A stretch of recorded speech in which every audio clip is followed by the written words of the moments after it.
Podcast. Assalamualaikum warahmatullahi wabarakatuh. Bersama saya Anissa Rama, host Ada Podcast dalam Ada Parlementaria.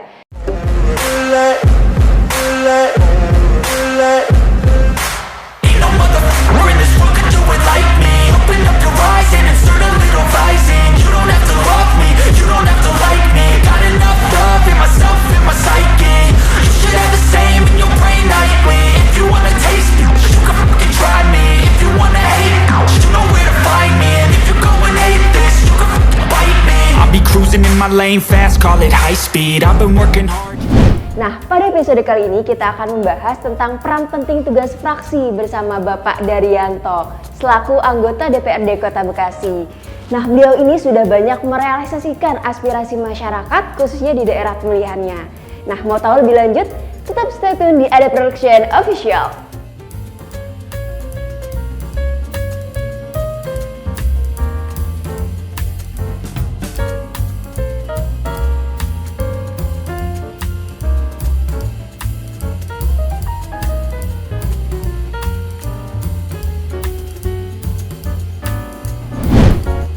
Halo teman-teman Ada Podcast, saat ini saya sudah berada di gedung DPRD Kota Bekasi. Nah, saat ini kami berkesempatan untuk mengunjungi fraksi Golkar Persatuan. Dan sekarang kami sudah bersama narasumbernya langsung, sosok yang luar biasa, Bapak Daryanto. Assalamualaikum warahmatullahi wabarakatuh. Waalaikumsalam. Gimana Pak kabarnya? Alhamdulillah sehat walafiat. Bisa gimana sehat? Alhamdulillah sehat Pak. Baik. Sebelum kita bahas lebih lanjut mengenai pengalaman Bapak terjun ke dunia politik, nah teman-teman pengen tahu nih ceritanya gimana sebelum Bapak terjun ke dunia politik. Boleh diceritain Pak? Oke, baik. Untuk sahabat-sahabat Ada Podcast, jadi perkenalkan nama saya Daryanto, saya selaku Ketua Fraksi Golkar Persatuan DPRD Kota Bekasi. Nah, kebetulan saya sini periode kedua di DPRD Kota Bekasi. Oh, periode kedua. Sebelumnya di periode pertama di tahun 2014 sampai dengan 2019 dan sekarang dipercayakan kembali oleh masyarakat. Saya dari Dapil 1 itu wilayahnya Bekasi Timur dan Bekasi Selatan. Bekasi Timur, Bekasi Selatan. Betul. Nah, sekarang saya dipercayakan oleh partai untuk menjadi Ketua Fraksi Golkar Persatuan. Nah, kenapa Fraksi Golkar Persatuan? Karena kami Fraksi Golkar bersatu dengan Partai Persatuan Pembangunan atau P3. Karena P3 ada 2 kursi dan kami Golkar ada 8 kursi, jadi kami di fraksi ini ada 10 orang, 10 kursi. Iya. Nah, kenapa saya mau bergabung di partai politik? Ini juga mungkin untuk rekan-rekan muda yang ada di luar sana. Saya berharap tidak antipati terhadap politik gitu. Karena kita sangat butuh generasi-generasi muda untuk melek politik. Nah, sekarang kalau bukan Anda-Anda semua, kita semua yang ada, nah sangat sulit kita akan memperbaiki negara kita ataupun daerah kita ini dengan dari luar. Betul. Nah, makanya saya juga memang terus terang saya masuk ke dunia politik ini terinspirasi oleh Pak Ahok pada saat itu. Pak Ahok. Karena beliau pernah berkata, saya bisa bantu orang sebagai pengusaha, namun berapa banyak yang bisa kita bantu. Namun dengan masuk ke dalam sistem pemerintahan, kita perbaiki pemerintahan, mudah-mudahan dengan baiknya pemerintahan akan dirasakan oleh seluruh masyarakat. Dan yang merasakan keseluruhan masyarakat Kota Bekasi, mungkin kita sekarang jumlahnya sekitar 1.600.000 orang. Nah, mungkin kalau kita perbaiki itu, kita bisa membantu banyak orang gitu. Betul, kalau bukan kita siapa lagi, kalau bukan sekarang kapan lagi. Betul sekali. Nah Pak, kalau boleh tahu, kalau background pendidikan Bapak sendiri itu gimana Pak? Saya backgroundnya sebenarnya sarjana komputer. Sarjana komputer? Iya, makanya nggak tahu bisa masuk ke sini. Jadi bisa terjun ke dunia politik itu gimana Pak? Nah itu ya, makanya untuk teman-teman di luar sana, jadi sebenarnya background sekolah itu, background pendidikan itu tidak menjadi acuan bagi teman-teman yang ingin terjun ke dunia politik. Namun background itu juga bisa membantu kinerja pada saat di DPRD ini seperti itu. Jadi apapun background Anda, jadi mari kita belajar politik sama-sama, kita perbaiki negeri yang kita cinta ini ya dengan terjun ke dalam politik seperti itu. Betul. Jadi nggak ada patokan jurusannya harus apa ya Pak, siapa aja boleh bisa. Tidak ada. Ada dokter, betul. Ada sarjana insinyur, ada guru juga ada. Jadi memang di sini di DPRD bermacam-macam profesi dan juga akademisi. Oh iya. Nah, tadi Bapak sempat cerita nih, di DPRD ini sudah 2 periode ya Pak? Betul. Nah, kira-kira mau lanjut ke 3 atau 4 periode atau mau lanjut ke RI nih Pak? Saya belum tahu karena kami ini sebagai kepanjangan tangan partai, jadi kami hanya menunggu tugas dari partai apa yang ditugaskan kepada kami, tentunya itu yang akan harus kami laksanakan seperti itu. Baik. Dan pada prinsipnya kami sebagai kepanjangan tangan partai harus siap apapun yang ditugaskan oleh partai. Baik, luar biasa. Nah Pak, kalau di DPRD sendiri ini tugasnya apa aja sih Pak dari fraksi Golkar ini? Jadi di DPR ini mungkin sebagai pengetahuan umum bagi masyarakat, Ya. jadi ada istilah-istilah yang biasa mungkin didengar tapi kurang memahami. Yang pertama itu fraksi. Fraksi itu adalah kepanjangan tangan partai. Jadi kenapa namanya fraksi Golkar Persatuan? Karena kami di fraksi ini terdiri dari Partai Golkar dan Partai P3. Oh, iya. Ada lagi fraksi PDI Perjuangan karena mereka berasal dari Partai PDI Perjuangan. Ada lagi fraksi Demokrat karena teman-teman yang berasal dari Partai Demokrat.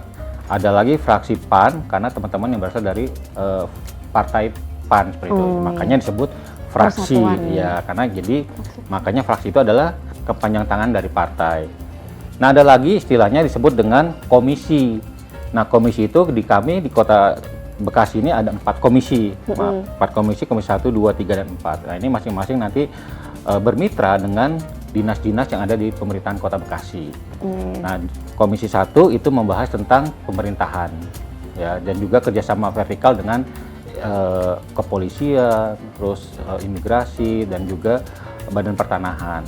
Nah, komisi 2 itu membahas tentang bermitra dengan perihal pembangunan. Nah, komisi 3 itu perihal tentang perekonomian dan pendapatan gitu. Dan komisi 4 tentang Kesra, pendidikan, kesehatan, tenaga kerja, semuanya ada di komisi 4 seperti itu. Jadi Ada banyak tugasnya masing-masing. betul. Nah, terus ada lagi alat kelengkapan dewan. Nanti itu ada badan anggaran, badan musyawarah, bab pemperda, badan pembuatan peraturan daerah, dan badan kehormatan DPRD. Nah, jadi fungsi kami di fraksi itu adalah menyalurkan ataupun menugaskan kepada anggota di masing-masing tempat tadi, di komisi 1, 2, 3, dan 4, dan juga di badan di alat kelengkapan dewan seperti itu. Oh iya, baik.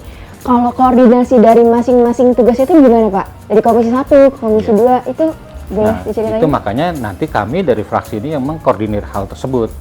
Jadi masing-masing anggota yang ditugaskan di posisi masing-masing itu akan memberikan report kepada fraksi, yang selanjutnya fraksi akan mengorganisir kepada yang lain sebagai informasi dan juga keputusan apa yang harus kita ambil untuk kepentingan masyarakat. Baik.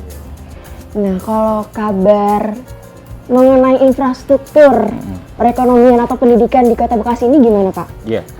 Jadi memang masing-masing komisi tadi yang membidangi bidang masing-masing itu, nah itu kita memang seringkali kita bahas juga di fraksi. Nah, terutama bidang kesehatan dan pendidikan. Nah, kesehatan sendiri sekarang kita bersyukur pemerintah kota sekarang sudah menyiapkan hampir di setiap kelurahan itu ada rumah sakit daerahnya. Rumah sakit daerah? Maaf, di setiap kecamatan. Oh, jadi target kita itu di setiap kecamatan ada rumah sakit umum daerah. Gitu. Jadi sekarang sudah ada 7, tinggal tersisa 5. Mudah-mudahan dalam waktu dekat kita sudah selesaikan semuanya, dan termasuk pendidikan. Nah, memang pendidikan ini pun hal yang menjadi program utama dari pemerintah Kota Bekasi, ya, agar semua anak-anak kita, anak didik kita juga bisa mendapatkan kualitas pendidikan yang terbaik. Gitu. Jadi mempermudah masyarakat juga ya. Jadi Betul. di setiap daerah itu harus ada rumah sakit dan sekolah. Wah, semakin seru nih pembahasan kita kali ini. Tapi sebelum lanjut, jangan lupa untuk teman-teman like, comment, and subscribe Adi Production Official. Dan jangan lupa untuk nonton videonya sampai habis. Nah Pak, dari tugas-tugas Bapak ini kan banyak banget ya Pak. Mungkin teman-teman di sini juga pengen tahu sebenarnya perjalanan karir politik Bapak ini bagaimana Pak? Saya sebenarnya terbilang baru di dunia politik karena saya diminta untuk menjadi calon anggota legislatif atau caleg pada saat itu tahun 2013. 2013. Nah, 2013 pada saat itu saya belum tahu sama sekali tentang politik. Nggak tahu karena memang waktu itu saya masih fokus di usaha gitu. Usahanya apa Pak kalau boleh tahu? Ada properti dan juga ada sekolah. Oh, gitu. sekolah. Iya. Nah, akhirnya pada saat itu ya oke, karena saya terpengaruh sama saya awalnya lihat guru saya itu sedang nonton YouTube Ahok. Nah ternyata saya ini iya. Nah akhirnya ditawarkan, dulu juga sempat ditawarkan, namun saya tidak tertarik ke dunia politik. Nah pada saat 2013 itulah baru saya tertarik, karena kebetulan juga pada saat itu orang tua saya yang meminta agar salah satu anaknya ikutlah gitu supaya bisa jadi dewan, karena kami dari orang kampung berharap bisalah orang kampung jadi anggota dewan seperti itu ya. Karena permintaan orang tua khususnya papa saya itulah akhirnya oke lah, saya mau coba berjuang untuk hal tersebut. Tentunya dimotivasi tadi hal yang di awal saya bilang seperti itu. Tapi di luar permintaan orang tua, apakah emang dari diri sendiri tertarik untuk terjun ke dunia politik? Awalnya enggak sama sekali. Pada saat itu saya hanya pure bagaimana membahagiakan orang tua saya. Ya udahlah, saya coba seperti itu. Dan setelah mendalaminya, saya ingin mewujudkan cita-cita orang tua dan juga mencari apa yang menjadi visi misi saya. Nah itu ketemu visi misinya yang Pak Ahok bilang itu, dan akhirnya saya coba dan dipercaya oleh masyarakat. Akhirnya 2014 itu saya terpilih dari perwakilan Bekasi Timur dari Partai Golkar. Nah menarik nih Pak, selain dari politik juga pengusaha juga, banyak banget nih Pak kegiatan Bapak. Gimana cara ngatur waktunya nih?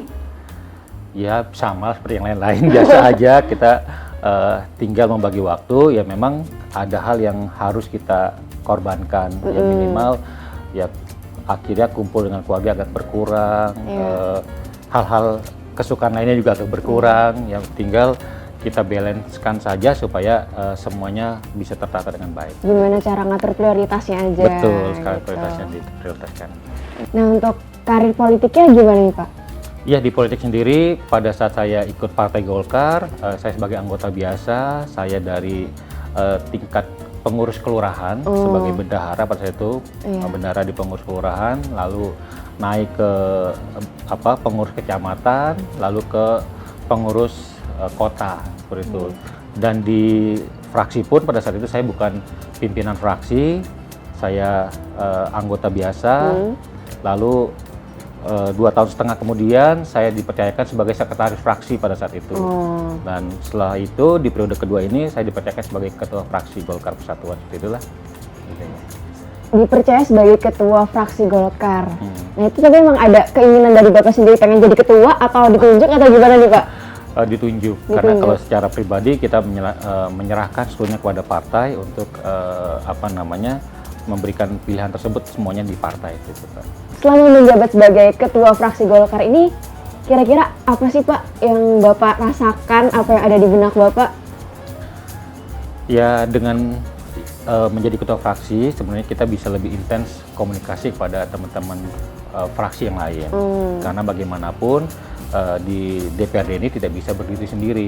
Kita harus bisa menjalin komunikasi dengan fraksi-fraksi yang lain untuk mencapai tujuan Kota Bekasi. Karena visi misi Kota Bekasi ini sudah sangat jelas, makanya kita harus bisa berkomunikasi dengan fraksi-fraksi lain agar bisa mencapai tujuan Kota Bekasi. Betul, luar biasa.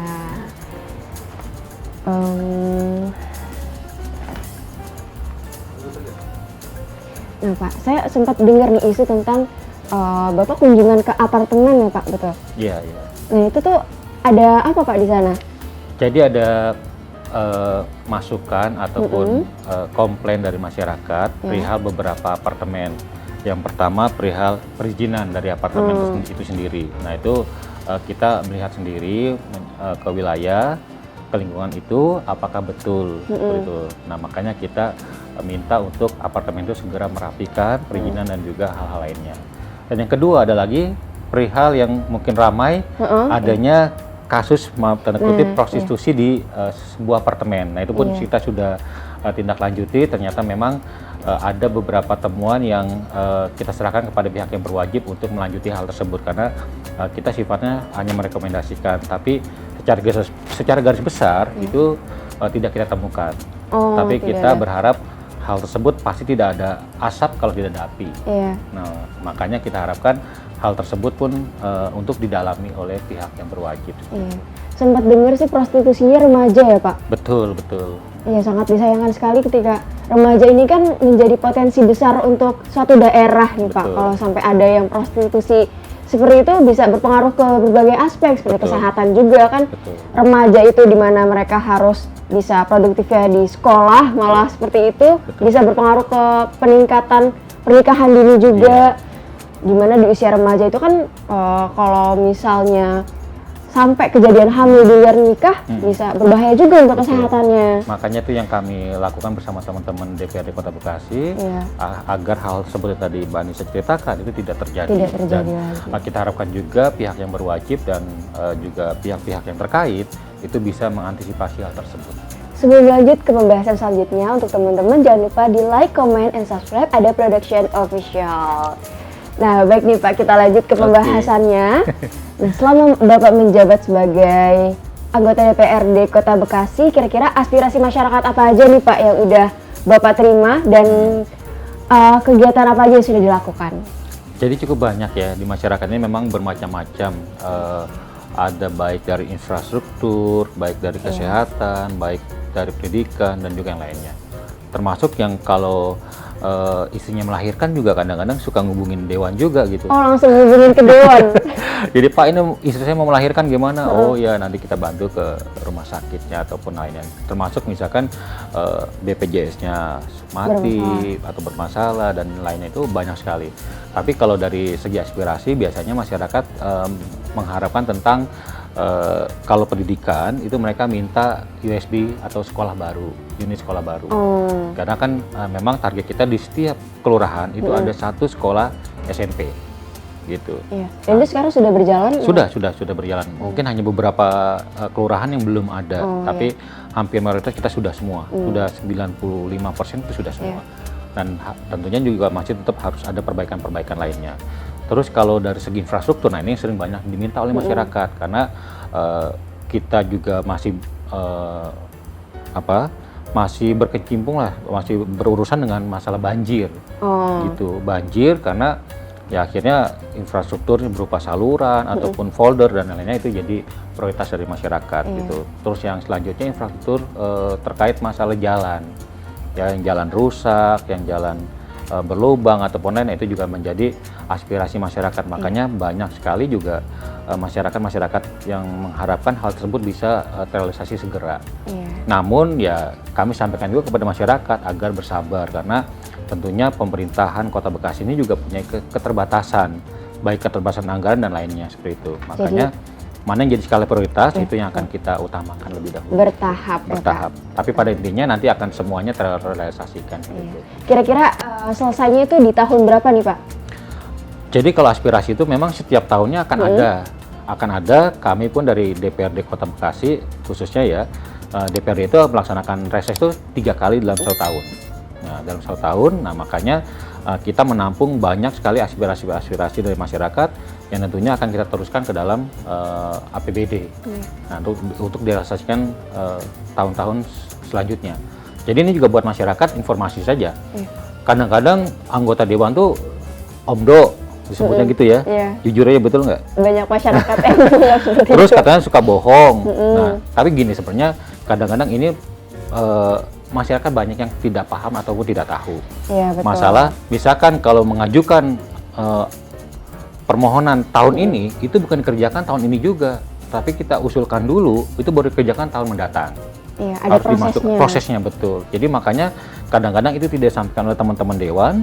Nah, ternyata masyarakat mana nih baru sebulan ditanyain lagi, Pak kapan dilaksanakan? 2 bulan Pak kapan? Iya. Nah, makanya kita harus informasikan secara lengkap dan detail kepada masyarakat bahwa kemungkinan ini akan dilaksanakan di tahun mendatang. Tahun mendatang dilaksanakan juga belum tentu juga karena bergantung sama dengan kemampuan keuangan daerah. Nah, contoh di tahun 2020 dan 2021 kemarin kita semuanya keuangan itu dilimpahkan kepada penanggulangan COVID. Gitu. Jadi makanya dialihkan dulu ke COVID. Dialihkan semua ke COVID. Jadi makanya tidak ada pembangunan sama sekali dan bersyukur di akhir tahun 2021 keuangan pemerintah Kota Bekasi walaupun kita masih dalam skala 2 COVID ini, tapi kita sudah bisa membangun kembali Kota Bekasi. Nah, itu harapan kita semua juga masyarakat. Tentunya kami berterima kasih kepada masyarakat Kota Bekasi yang turut serta dan berpartisipasi dalam membayar pajak. Karena pajak dan kontribusi Anda itulah yang menjadikan Kota Bekasi seperti sekarang ini, gitu, Pak. Iya, baik. Nah, kalau tadi dari masyarakat sendiri kan suka banyak yang menganggap pemerintah nih omdo banyak omong, nggak jalan, banyak yang nggak direalisasikan.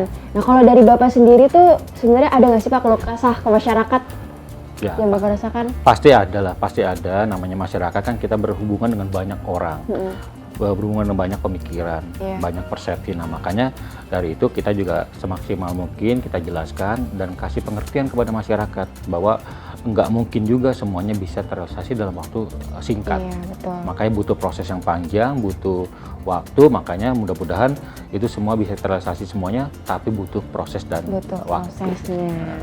Sebelum lanjut ke pembahasan yang semakin seru nih, teman-teman jangan lupa untuk like, comment, and subscribe. Ada Production Official dan jangan lupa untuk nonton videonya sampai habis.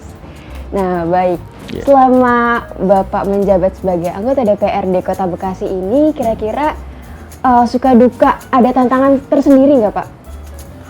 Suka dukanya cukup banyak ya. Iya. Mau duka dulu atau sukanya dulu? Boleh, dukanya dulu. Nah, dukanya dulu itu tadi, yang pertama dari waktu ya. Waktu untuk keluarga yang mungkin kemarin-kemarin sebelum menjadi anggota DPRD itu bisa full. Nah, sekarang agak berkurang Waktunya karena harus berkurang. dibagi untuk masyarakat. Ya karena contoh kecil ya, misalkan resepsi undangan dan lain-lain itu luar biasa. Ya, tadinya Sabtu Minggu kita bisa buat keluarga, jadi kita harus sempatkan juga untuk mengunjungi undangan tersebut.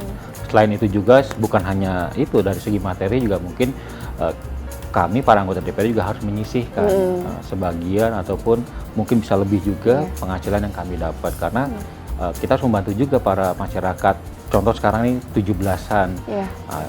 Alhamdulillah lah banyak proposal-proposal masuk ke kami. Ada banyak kegiatan. Banyak kegiatan karena itu juga bentuk supporting kami terhadap masyarakat. Iya. Nah, untuk kegiatan baik perlombaan dan lain-lainnya. Nah, terus yang lainnya juga ya tadi itu kita juga harus siap sedia, karena kebanyakan nih paradigma masyarakat juga terhadap anggota dewan tuh manusia harus serba bisa, serba tahu, serba punya gitu. Iya, betul. Makanya kalau dibilang setengah dewa enggak juga sih, tapi nah itulah kalau kita tanya, orang menanya ke kami, Pak Dewan ini, oh saya nggak tahu, masa Pak Dewan nggak tahu gitu.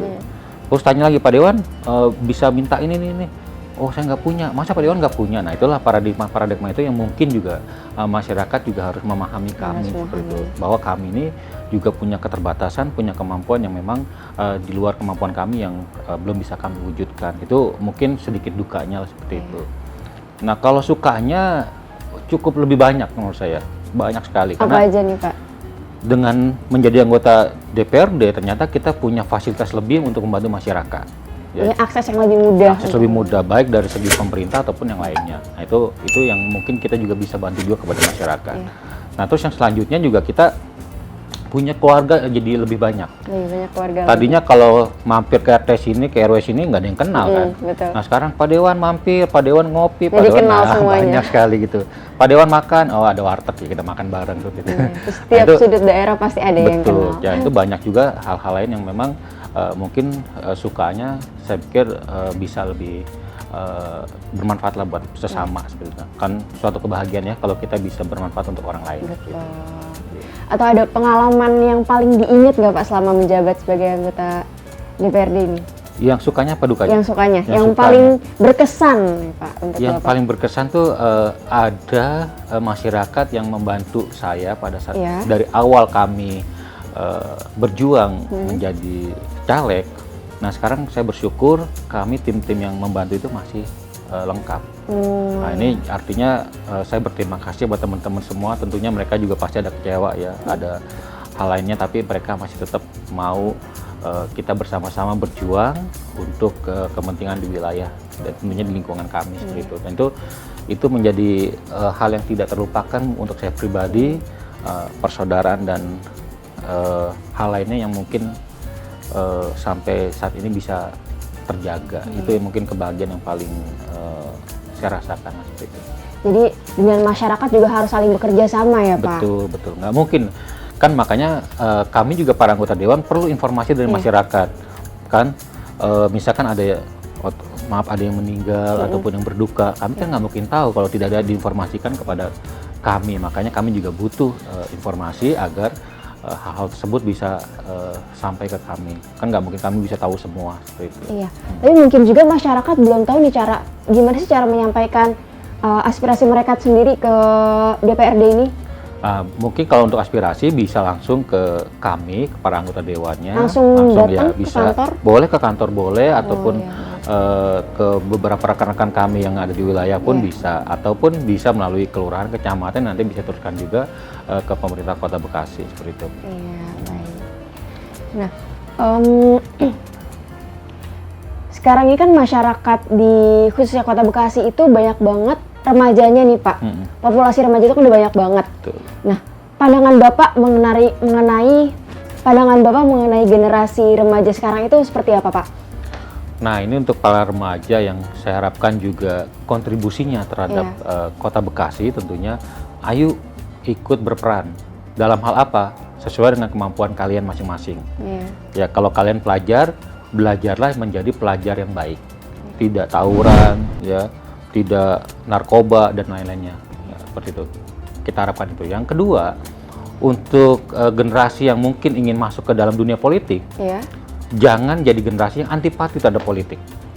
Harus melek politik. Betul, harus melek politik karena di tangan kalian lah negara ini nantinya dilanjutkan. Betul. Gitu. Jadi makanya kita berharap sekali para generasi muda, ayo lihat dulu, buktikan, jalani supaya tahu benar-benar, bukan hanya tahu kulitnya. Bahwa di politik ini juga ada hal-hal baik yang memang mungkin yang tadi saya sampaikan, suka dukanya bisa kita rasakan. Betul. Makanya kita berharap sekali nih, saya secara pribadi kepada generasi muda, ayo ikut di dalam dunia politik. Bukan artinya ikut-ikutan, tapi benar-benar harus masuk ke dalam dunia politik, didalami benar-benar seperti itu. Iya, betul. Mungkin emang banyak remaja yang pengen terjun, cuma mungkin wawasannya masih kurang. Dan itu menjadi salah satu tujuan adanya podcast ini nih Pak, biar masyarakat lebih tahu lagi, lebih wawasannya lebih luas lagi mengenai politik gitu. Tuh, terima kasih juga nih kepada Ada Production Podcast ya.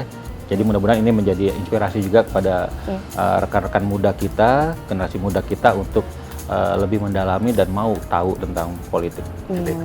Jadi ikut serta juga. Ikut serta nanti, juga. Perpindahan estafet ya Pak, dari ke generasi sebelumnya ke generasi remaja yang seumuran saya mungkin nantinya. Iya, umuran saya udah lewat nih. Baik, Pak, sebentar lagi nih, 2 tahun lagi nih Pak, 2024 kan ada pileg nih. Gimana persiapannya nih Pak? Iya, kalau dari segi partai politik, memang setiap partai sekarang sudah mulai memanaskan mesin politiknya ya. Jadi mulai kami pun di Golkar sendiri, di Partai Golkar, kami sudah mulai merekrut para calon-calon legislatif untuk tahun 2024 nanti. Jadi bagi kalian, teman-teman pemuda, sebenarnya semua peluang sama. Boleh ikut serta juga? Boleh ikut serta, silakan nanti mau ikut daftar ke Partai Golkar. Nah, nanti kami juga akan berikan tentang dunia perpolitikan seperti apa, karena nanti akan ada teknis dan pembelajaran tentang perpolitikan itu sendiri, terutama tentang Golkar seperti itu.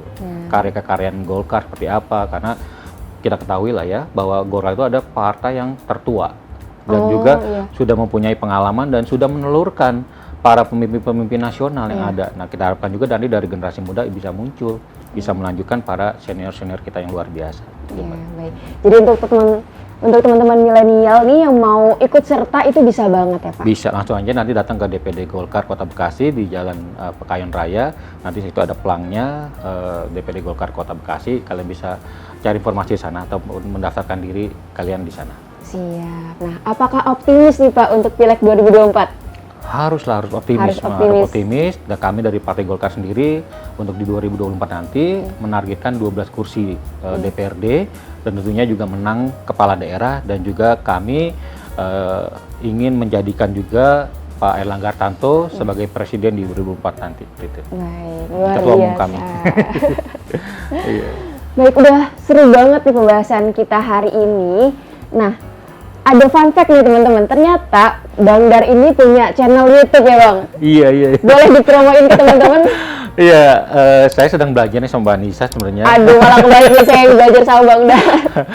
Saya lagi coba-coba buat dari Ata Official, Iya. intinya sama lah kita mengajak pada generasi muda dan mudah-mudahan juga menginspirasi yang lain karena ada beberapa orang-orang yang saya anggap bisa menjadi role model ya, bisa menjadi contoh buat teman-teman karena di kami ada Ibu Uri Huriati, beliau awalnya hanya sebagai penjual kopi, penjual kopi akhirnya menjadi anggota DPRD gitu.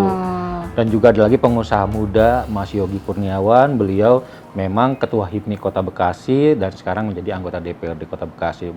Dia anggota DPRD termuda di DPRD Kota Bekasi nih. Waktu beliau menjadi anggota dewan umurnya 27 tahun, 28 tahun gitu.